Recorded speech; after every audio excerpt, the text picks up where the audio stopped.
BRS కు వరుస షాకులు తగులుతున్నాయి. ఇప్పటికే చాలా మంది నేతలు కాంగ్రెస్ బీజేపీలోకి జంపు కాగా గులాబీ బాస్ కు జలకిచ్చారు.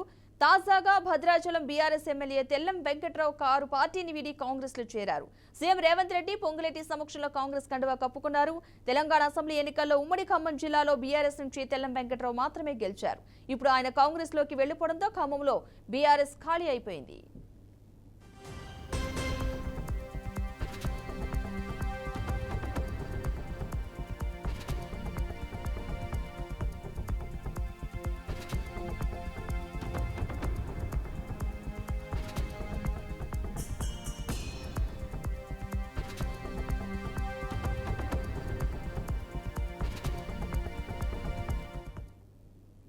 మొత్తంగా బీఆర్ఎస్ కు వరుస షాక్లు అయితే తగులుతున్నాయి. ఇప్పటికే చాలా మంది నేతలు కాంగ్రెస్ బీజేపీలోకి జంపుపై గులాబీ బాస్ అయితే జలకిచ్చారు. తాజాగా Bhadrachalam BRS MLA Tellam Venkatrao car పార్టీని వీడి కాంగ్రెస్ పార్టీలోకి చేరారు. ఇదే అంశానికి సంబంధించిన పూర్తి సమాచారాన్ని మా ప్రతినిధి వాసు అందిస్తారు. వాసు,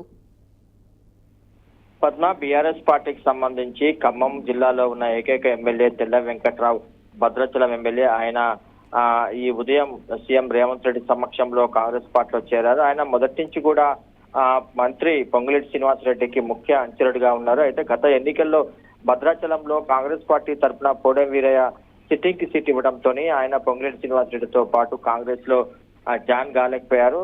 ఆ తర్వాత బీఆర్ఎస్ లో చేరి పార్టీ టికెట్ తెచ్చుకొని బీఆర్ఎస్ తరఫున ఏకైక ఎమ్మెల్యే ఖమ్మం జిల్లా నుంచి గెలిచిన వెంకట్రావు పార్టీ మారటం బీఆర్ఎస్ పార్టీకి పెద్ద షాక్ గానే చెప్పుకోవాలి. ఎందుకంటే జిల్లాలో వెంకట్రావు చేరికతోని ఇక ఖమ్మం జిల్లాలో బీఆర్ఎస్ పార్టీకి ప్రాతినిధ్యం లేకుండా పోయింది. ఉన్నక్క ఎమ్మెల్యే కూడా జాయిన్ కావడంతో బీఆర్ఎస్ పార్టీకి అక్కడ ప్రాతినిధ్యం లేకుండా పోయింది. గత 2014 ఎన్నికల్లో కూడా కొత్తగూడెం నుంచి జలగ వెంకట్రావు ఏకైక ఎమ్మెల్యే బీఆర్ఎస్ నుంచి గెలిచారు. అట్లాగే 2018లో ఖమ్మం నుంచి మాజీ మంత్రి పువ్వాడ అజయ్ గెలిచారు ఒక సీటు.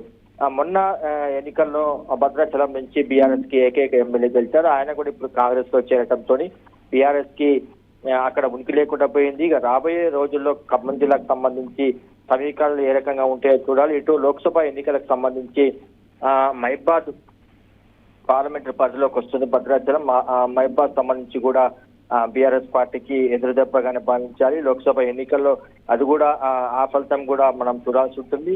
బీఆర్ఎస్ పార్టీ ఈ రకంగా వరుసగా నేతలు వెళ్లిపోతుండటంతో బీఆర్ఎస్ పార్టీలో చర్చ జరుగుతుంది. గతంలో కడెం శ్రీహరి గాని, అంతకుముందు దానం నాగేందర్ గాని వీరు కూడా పార్టీ మారారు.